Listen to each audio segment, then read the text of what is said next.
BeatStars.com, the premier digital producer marketplace.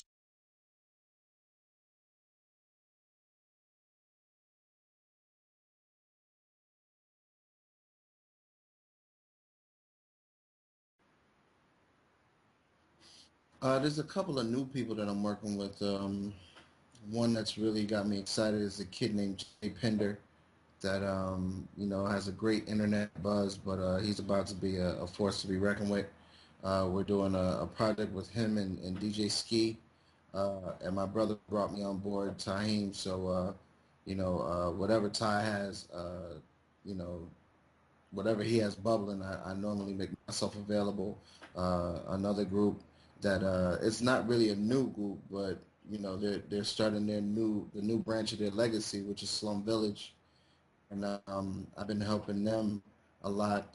Those are my family members, so whatever they need, I'm working with them. Uh, I'm working with Shot Stimuli, Rapper Pooh. I've been helping various new producers just try to find homes for their tracks. So right now, uh, I'm not really knowing what's going to be next. There's been a lot of things that have been popping up. I just did some stuff with Busta Rhymes and 50 Cent, but it's not like those things pop up all the time. You know what I'm saying? So whatever comes across the table, I'm pretty much making myself available if it's in the criteria that I feel like working. You know what I'm saying? Like I'm really kind of picky about who I work with now because of where I'm at spiritually and where I'm at, as far as my family is concerned.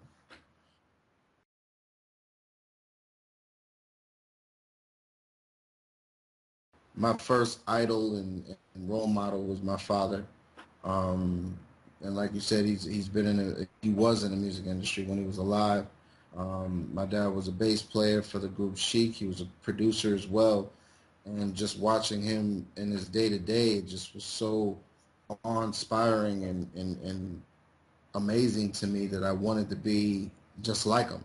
So I took his basic imprint and I just really tried to mock it the best I could. Even from the good to the bad. Like my dad used to smoke, and I hated the fact that he smoked, but I thought it was cool. So I used to start smoking the same cigarettes he did, and stuff like that. But when I finally just got my head out of the clouds, trying to be like my dad and fill his shoes, I just started kind of branding myself, and that's why I never really went by my name because I'm his, his namesake. I'm a junior, so I really wanted to show him that I had talent, and so that's why I kind of became focused more.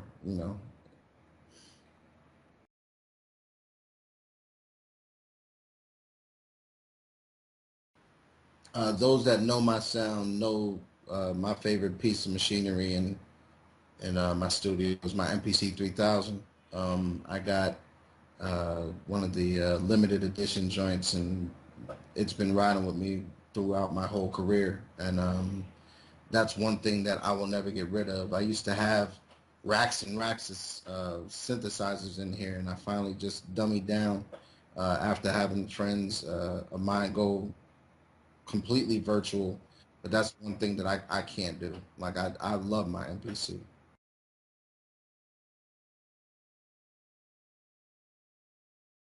It never happened.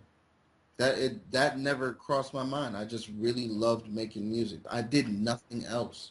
Like I honestly and truthfully knew from I think the age of 6, like I knew that I was gonna be doing music. There was no doubt in my mind that I was gonna be doing music. So it was never a question whether I was gonna get on or not. I already knew it.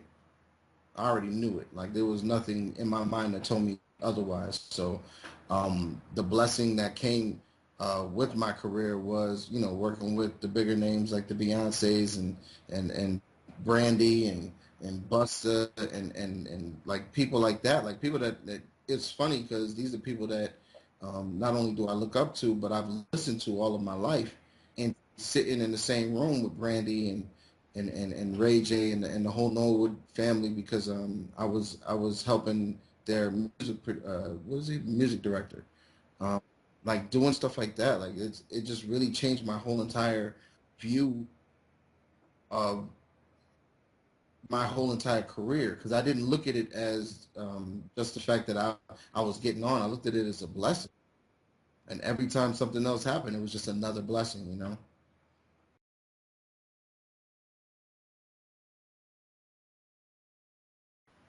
Uh, the best sessions that I've had to date, there are a list of them, but my favorites are the Marsha Ambrosius Sterling Sims sessions. We were actually in the studio for 6 months straight, and we never got sick and tired of each other. It was always uplifting. It was always upbeat. We created some incredible music that we gave the world in the Yours Truly CD. And you know, there's still a couple of records that the world hasn't heard, but no matter what, is the chemistry between me and Marsha is God sent. Like it's truly something amazing to me. That's like my big little sister. I love her with all my heart, and Sterling is an amazing talent, and he's amazing to be around. You know what I'm saying? So when you're around people that have no egos, you know, and they could just they're fun to be around. Like it just makes the music flow better. So we had a blast, man. We really just locked it out for 6 months and went hard. A lot of people don't know who she is. They know her as Marsha from Floetry, but Floetry wasn't all she was, because she's an amazing songwriter. And when I first found out that she was signed at Aftermath, I told her she was going to be a star. I told her that you know she was going to make a lasting impression, because people don't know her, and I really got to get to know her studio. You know what I'm saying? And she's not like, you know, it's not artsy fartsy, you know, incense and all that stuff.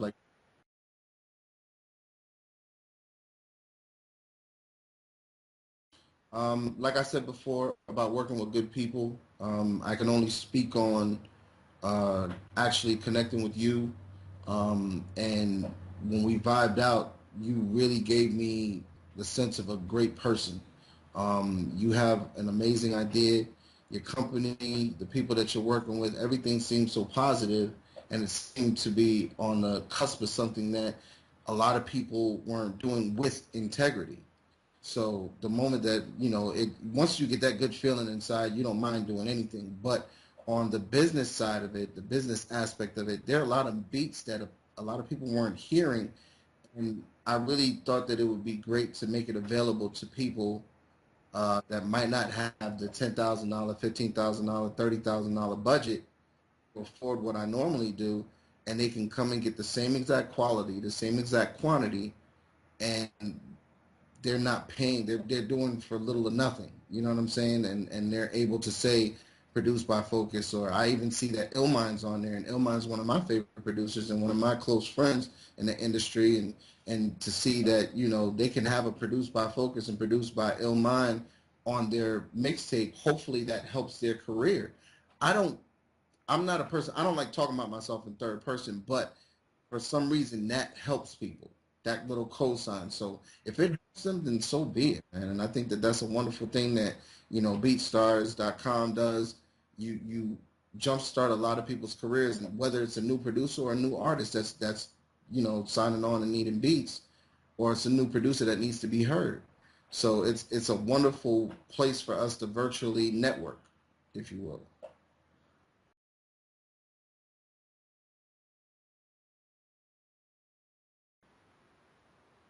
You see where I keep it. Hold on.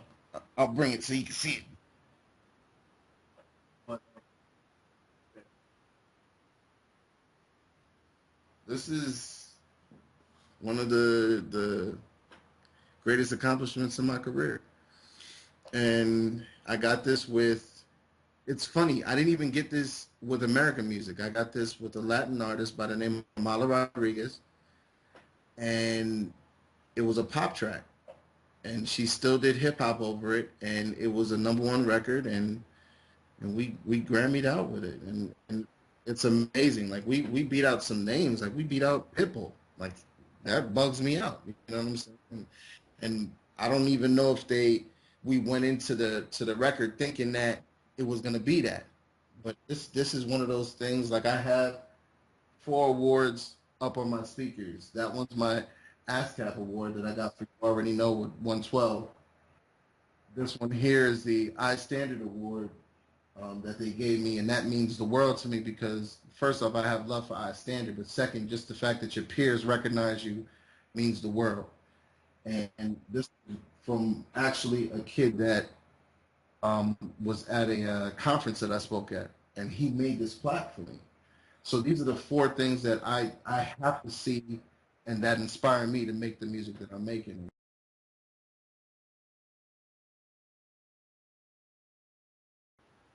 Yeah, and I will say this, and I know a lot of people won't like it, but American music to me is less music and more industry.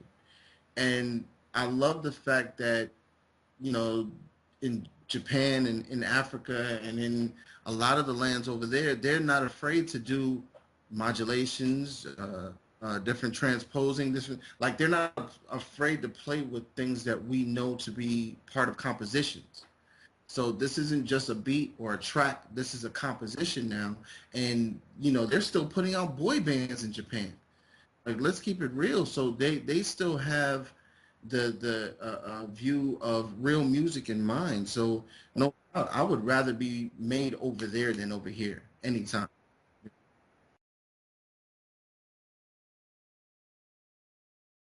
Yeah, no doubt. And it's funny because you said numbers matter, what you sell, but out there you have to realize that that stuff gets cut in half. Here 500,000 is gold, 1 million is platinum. Out there, I think 500,000 is platinum.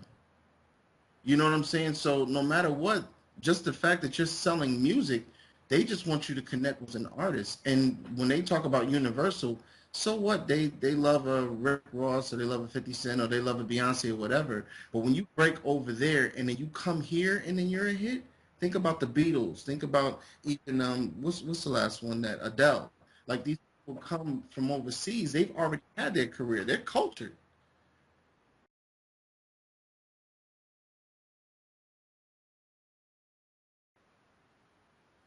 Yes, sir. Step your game up. BeatStars.com. That's the place to sell your beats, but you got to make sure that you're bringing that heat.